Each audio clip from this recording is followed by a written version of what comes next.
Hey everyone, it's the Incendiary here along with Gregtastic, and welcome to the second special episode of Newb Perspective. How's it going over there? I'm good.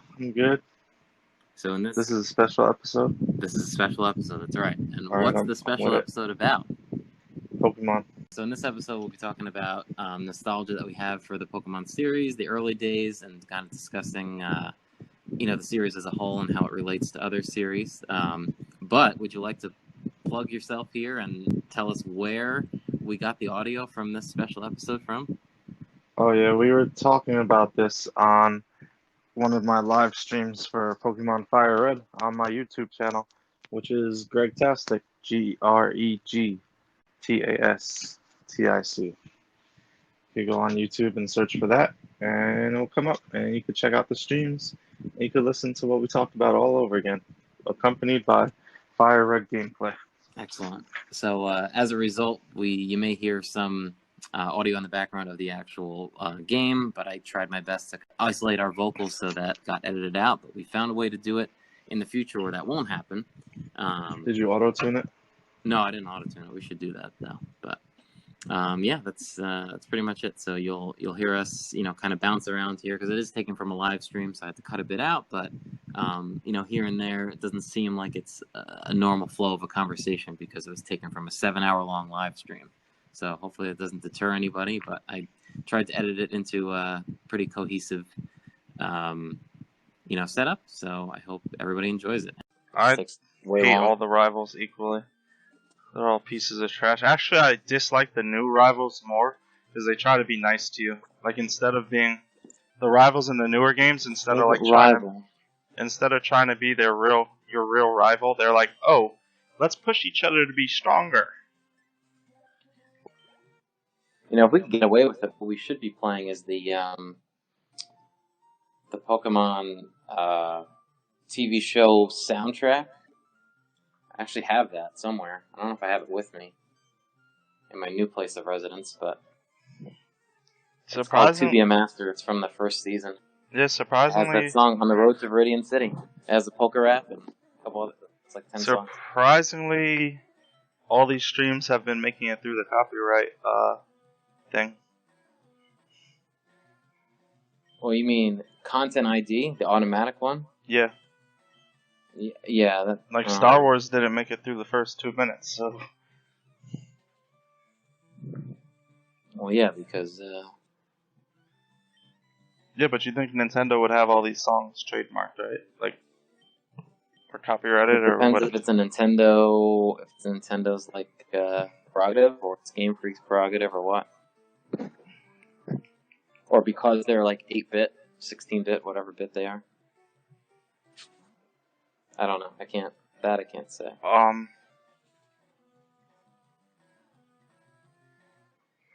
What was I gonna say?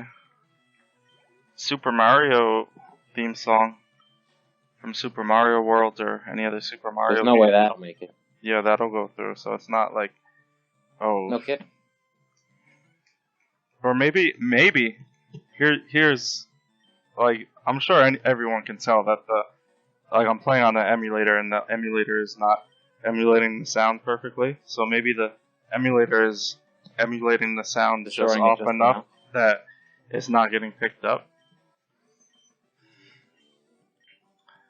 Because I could definitely tell any emulator I use for a Game Boy Advance, especially with Pokemon, I could tell that the sound is off.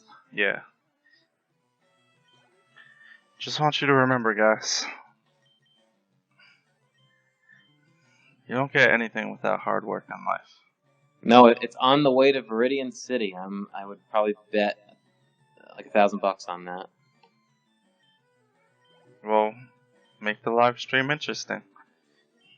You both have $1,000 to put because up on in the show, there's a big. It's not like it is in the game. In the show, it takes him forever to get to Viridian City. I think he might even go through the forest before he gets to Viridian City, which in the game is not the case. Does he go? He gets Charmander on the way to Viridian City too, right? Couldn't tell you. He catches that Caterpie, which is eventually the Butterfree. He says let's bet bragging rights and look it up. Alright, Pokemon 2D Master soundtrack. Here we go. If Incendiary is right, D-Money. No, don't look it up without me coming up with terms. Alright, I have your term, which is if D-Money's right, you have to shout him out on the podcast for being right. Alright. But what is your terms going to be for D-Money? What does he have to do? I don't know. Well, think of Tell something. everyone he knows about our podcast. No, I don't know. I think D-Money has to build a team for you in Pokemon Sword. No, I would get Shield because I always get the one that's less popular. I got Shield for that reason, and it was the only one in stock at the Target I went to. Oh, damn it! Really? Well, I was thinking about that last night. Actually, now you have to get Sword. I got Blue when it came out, and then I got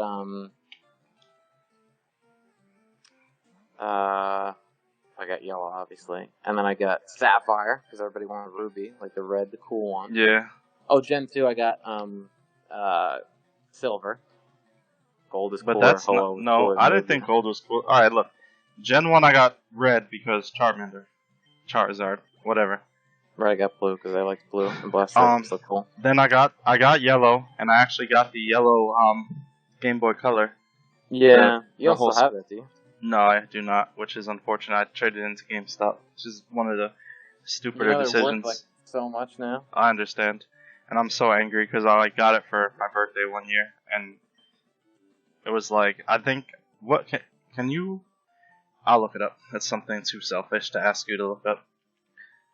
Like the release date of Pokemon Yellow must have been close to my birthday. Yeah, September, and my birthday's in December, so I think I honestly got it early. And now that I'm older, I'm quite upset that I traded that Game Boy Color in. How long ago did you trade it in?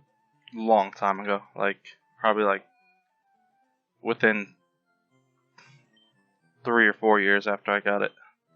Oh, so early 2000s. Yeah, because Game Boy Advance didn't come out soon after. And then I think it was 2001. And then I went and I got I never had an SP. I got the lavender, the purple Game Boy Advance, and I rocked that the whole time. Mm-hmm. And then I really didn't play that much Game Boy Advance, and I got a DS Lite. I never got a fat DS. And then I got a DS. Yeah, and I remember. And then I got a DS Lite. I got a DS Lite, and that's actually I played Emerald and Fire Red and all that on the DS Lite, so I took a little sabbatical in between Gold and Silver and Ruby and Sapphire. Mm-hmm. But I already looked it up just for the record. So, what do I have? What does D-Money have to do? He says just bragging rights, but I'm gonna throw in the variable that if he's right, you have to shout him out on the podcast. Oh well, no, I'm right. It's Viridian City. Well, goddamn. So. I'm sorry, D-Money. I tried to hook you up with a shout-out, but... There's also, what kind of Pokemon are you? That was the jam. D-Money, you're going to learn about Incendiary that he's very hard to prove wrong. Yes. Oh, that's one of my big things, yeah. And when I'm definitely sure, I'm definitely sure. Yeah, if you weren't sure, you wouldn't have taken it that far. No, I would have never said I would bet money on it. Misty Song? I don't remember what that was. Yeah, you can do it if you're really sure. Anyway, I got Red because of Charizard. I got Silver because I actually don't like the color Gold. And I remember pre-ordering Silver. I got it and went and picked it up. Day one. For some reason, I never played Silver, really. I never got into it. I was at a point where Red and Blue hadn't played itself out. So, you know what I mean? I wasn't ready for Silver? Yeah, I wasn't ready for 100 new Pokemon in a new area. I was still enjoying the Pokemon that I already had, if that makes sense. No, I was blown away by Silver. Just to play just to know, okay, there's 100, I think it was 150 new ones added, or 100, or whatever it was, and then get to the point where you go back to Kanto, like, my mind was blown. So I'm trying to think. So I got Silver, and then, like I said, Ruby and Sapphire, when those games came out, I wasn't even paying attention. I played the crap out of Sapphire. And then I got Emerald. No, it was only like $30 at the time. Yeah. It was probably like high school when we were all working some type of job that was putting some type of money. Or like that into post our high pockets. School year or two when we were playing a lot of games together. Yeah. Yeah, and I'm sure we had little to no bills at the time, and cell phone, and that's it. Yeah. Yeah, the game was probably like a little bit, for someone who's not working a full-time job, $30 for a game, yeah, that's a little bit of money. But also, when you don't have bills and you don't have responsibilities, you could afford to pay a $30 game. And it definitely wasn't 40. You know, a good day or two of working, and that's it. Well, back then. That's like one day of working. Okay. Well, you know what I mean. Yeah, work one day for like 5 hours. That's gonna pay for a $30 game. It might not leave much left over after taxes, but you know. Right. How are you gonna get your batteries for your Gameboy Advance? Well, it was DS Lite at the time, I think. Oh, this is DS you're playing it on? You did that. DS Lite is still like my favorite portable system. I mean, I understand 3DS and 3DS basically. Yeah, well, Switch Lite is pretty sick. The regular Switch, could you call it portable? I don't know. I'm saying like DS Lite is like the standard for like just feels good in the hand, isn't too big, isn't too small. Yeah, I never had one. I only had the original DS. Right. That's when I got Emerald, and then I still have like I had the box for a while, but it got crushed, and I just threw it out, I think. But I still have the instruction. I still have a lot of my Game Boy Advance boxes. Manual That's when somewhere. I started collecting them. So after Emerald came what? Diamond and Pearl? Yeah, I guess so. And I got Diamond because of the Pokemon on the cover, basically. I thought it looked cooler than the Pearl Pokemon. And then it was Black and White. Dialga, yeah, because he does look cooler than Palkia. And then it was Black and White, and that's where I joined Get the Least Popular One. And I got White and White 2, and then Platinum. No. What order was it? White 2 and Black 2 once. I think Best Buy was doing like both. Oh, yeah. Or something. We definitely bought those at the same time. We probably bought both of them each. I sold them to our. It was like $20 for. It was like $20 for each of them. Both for 40 or something, yeah. It was $20 as the price with the Gamers Club unlocked, so it was like $16.99 plus tax. Yeah, I never opened them. Oh yeah, Black and White too. He's saying after Emerald was Fire Red and Leaf Green, and the funny thing is I actually got Leaf Green instead of Fire Red for like the same reason.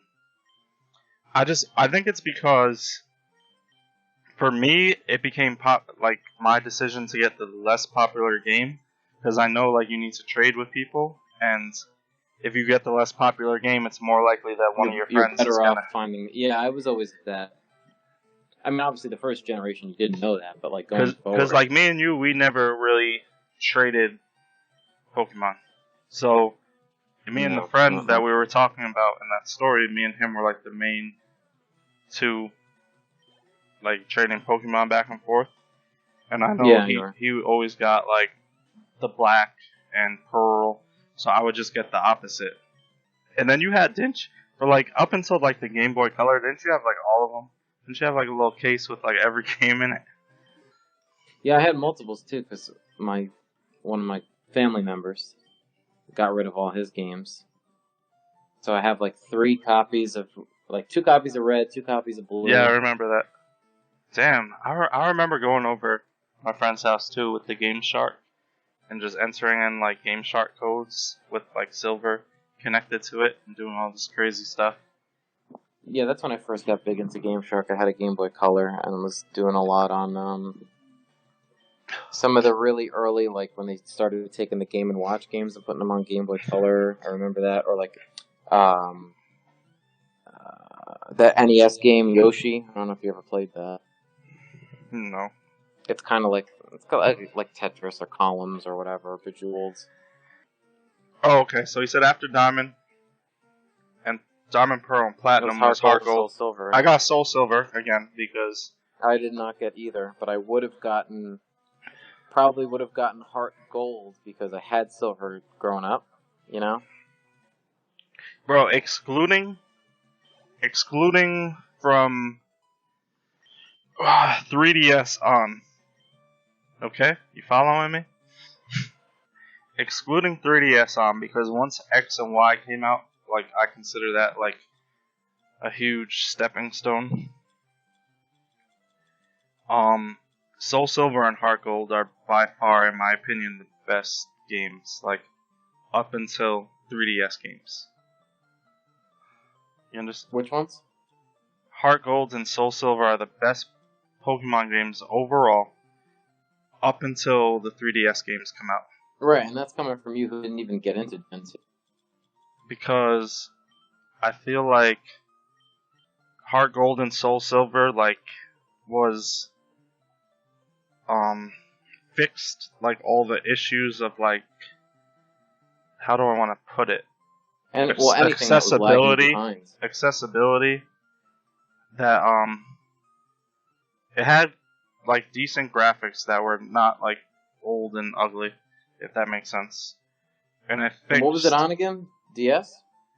Yeah, and it fixed like most of the accessibility issues as far as like all the stuff in red and blue and and up until the Game Boy Advance games that just made the games like difficult to play, like whether it be glitches or just yeah, I'm sure there's a full list, but it was like the and then most refined. And then it also had a lot of features that like even other games didn't have, like having the Pokemon follow you and stuff like that.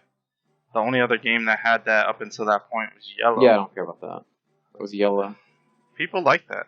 And it was only Pikachu. People like that. Especially, like, even more than that's Yellow. That's what it is now, right? Don't some of them follow you and stuff now? And you can ride on them and different stuff. But people like that. And especially, like, Yellow, you were forced into it being Pikachu. But now, I'm reading what D-Money said. Greg, what you're saying about HeartGold, SoulSilver is exactly my thoughts on the red, blue, green, yellow remakes. I hate Gen 1 so much, but I mean, yeah, I agree with what you're saying. The thing is that Gen 1 was fine when you didn't know any better. When that's the first Pokemon game and that's all you know, it's fine. The issue is like as they start having, what do you call it? Like, wait, why do you have Diglett up there instead of Doug Trio? Oh, okay, let me change that. The issue is when you start getting like all these comfort changes as the game goes along, as the games go along, it makes it makes Red, Blue, Gold, and Silver so much more difficult to play. You know what I'm saying? Yes. Stuff like multiple use TMs. I mean, the comfort changes keep going on and on, so where it becomes experience share, experience all, gaining experience for catching Pokemon instead of just beating them, multiple use TMs. There's so many like life comfort changes that make the games easier, where it's hard to go back to quality of life. Yeah, hard to go back to disagree with me. Hard to go back to Red and Blue and Silver and Gold, and like I think the reason I go to Fire Red a lot, or Leaf Green, is I think that's the furthest back I could go and really enjoy playing the game. Yeah, we talked about that on the podcast too. I mean, that was like one of our big topics in the first episode. Maybe how far back can you go before it's like too much, you know? Like, it's hard when Red, Blue, Silver, and Gold, and probably Yellow came out on the 3DS as like whatever they call this shit, virtual console or shop, whatever. However they want to call it. I bought Silver and I bought Red. And it was really hard for me to go back and enjoy it. Yeah. Yeah, like, if you haven't... I mean, think about it. Kids these days, a kid who was born 10 years ago probably has only played, like, the Switch games. Or maybe some of the 3DS games. And what I would say is if you were born at an age where you never had a chance to play red, blue, silver, gold, like, I would never go back and play them. I wouldn't recommend you do that. There's no way they're going back from playing. I could recommend, or even Diamond and Pearl. I could say go back and play Fire Red. Like, okay, you never experienced HeartGold SoulSilver. But that's the thing is, I was gonna say, okay, you never experienced Red. Go back and play Fire Red. But now it's like I could say, okay, you never experienced Red. Go play Let's Go Eevee or Let's Go Pikachu. Those I don't know anything about. So. But the only problem with those games is they're so different mechanically than Red. They're different mechanically. Yeah, I don't know anything about those kind of came out to not much fan. Let's Go Eevee and Pikachu follow Red and Blue really closely. The problem, like story wise and all of that, is very much like an upgraded Red and Blue. The problem is that you don't battle wild Pokemon in those games. You just catch the Pokemon Go style. No idea. I haven't played any of that either. I'm telling you that, like, instead of battling wild Pokemon like every other Pokemon game in existence, you encounter Pokemon. It's like Sword and Shield, where they're on the overmap, but you don't battle them. They pop up like they do on Pokemon Go, and you just use Pokeballs and catch them. And if you catch them, there's no actual fighting. There is battles with trainers. Right. So it's like Pokemon Go and the mainline games combined. Yeah. So it's like you could play those games and you'll get the story of Red and Blue, and it will feel very similar, but it'll be like the same Pokemon. It'll be the same story. It'll be the same battles, but there's no typical wild Pokemon fighting or catching.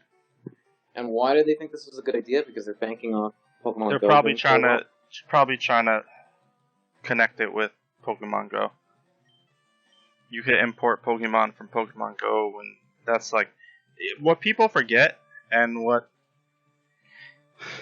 All right, so like I seen someone like semi-famous post a tweet saying, "Ooh, I don't know, semi-famous, but not someone important in my opinion." But he said, imagine. How great would it be to have like a Pokemon game with a mature story and this and that, and like, okay, but what you're forgetting is at the end of the day this is a children's game, and just because you played it 20 years ago and you're now an adult doesn't mean that they're going to follow you. It's always going to be a children's game because that's... Well, if you watch the anime, there's some pretty adult stuff that happens. Pikachu dies and Ash almost dies and stuff. Like, I understand, but the game and all the things associated with it, whether it be the card game or... They're focused more on children. They're aimed towards children. And that's the way it's always going to be. There's more money in this for them at kids. Kids are going to spend more. Kids are going to spend more money on it, and then you still have adults who will spend money on it anyway. Right, because it's the parents or it's the no, just adults like someone like me who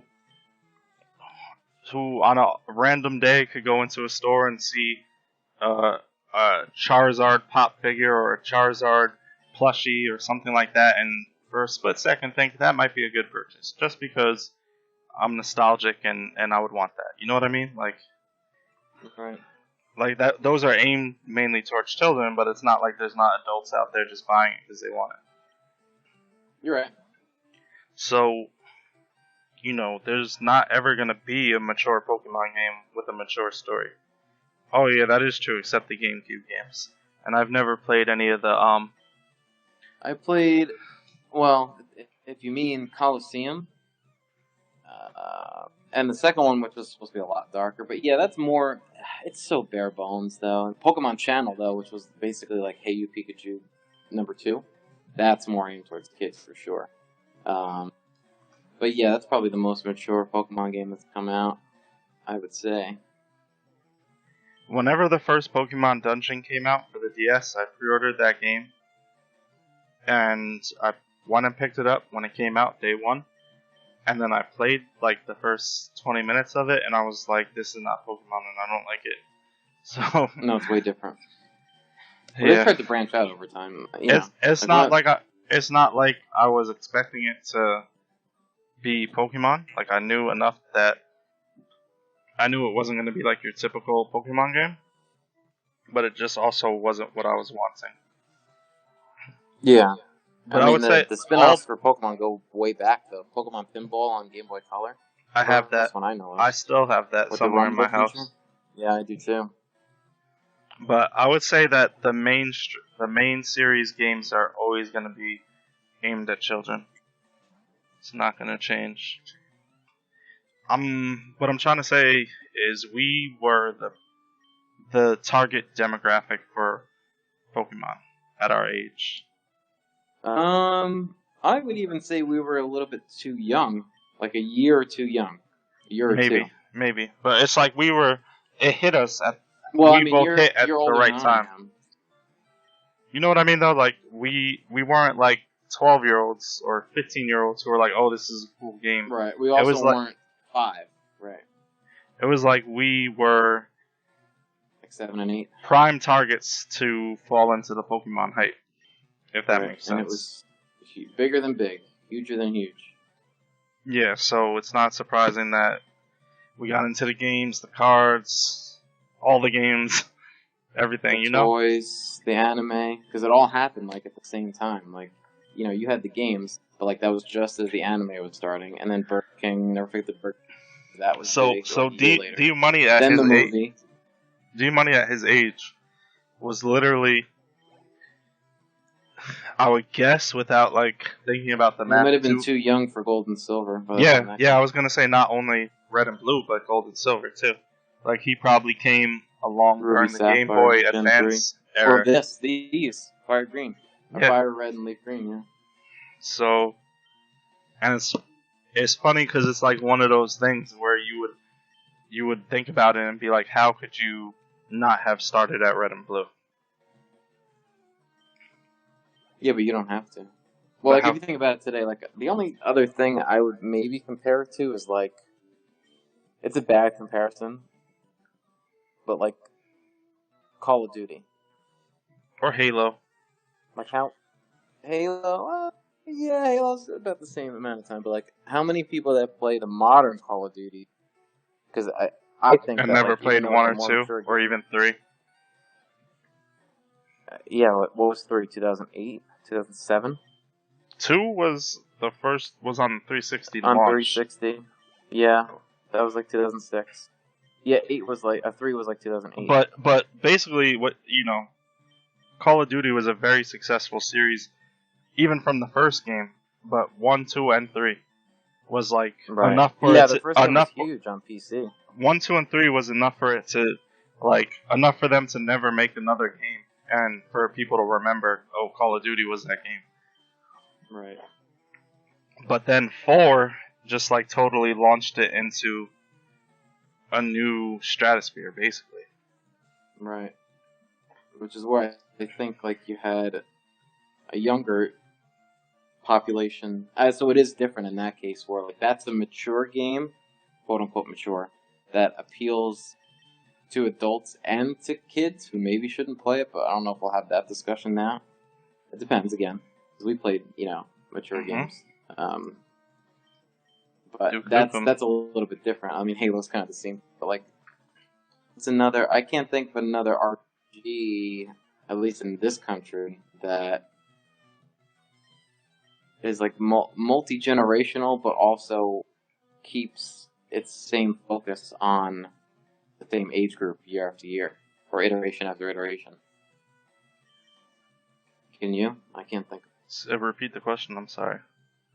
What's another RPG series that Final release Fantasy. after release appeals to the same demographic, but all the generations that followed it also do because they played the previous generation? I would say Final Fantasy. Final Fantasy, maybe. I mean, in Japan, maybe it's Dragon Quest, because that's big. Yeah, that was my other choice, but not so much over here. It's like a I don't know about Final Fantasy, because I don't think Final Fantasy appeals to kids as much as Pokemon does. I don't think it's even close. Well, yeah, no game.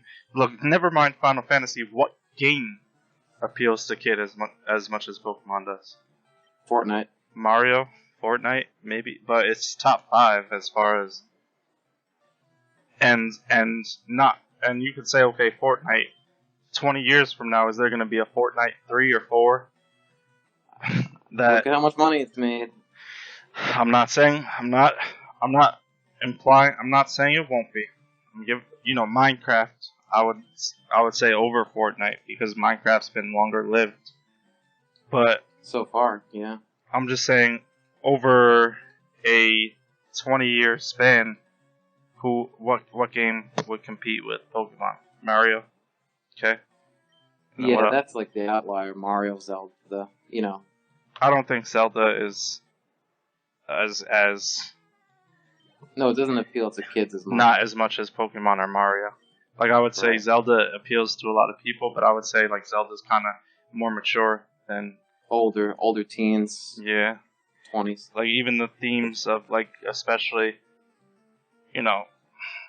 I've never really played through any of those games, but especially when you get to Nintendo 64 era Zelda, it starts getting a little more mature and appealing towards... It's more mature and a lot deeper. Yeah, oh, absolutely.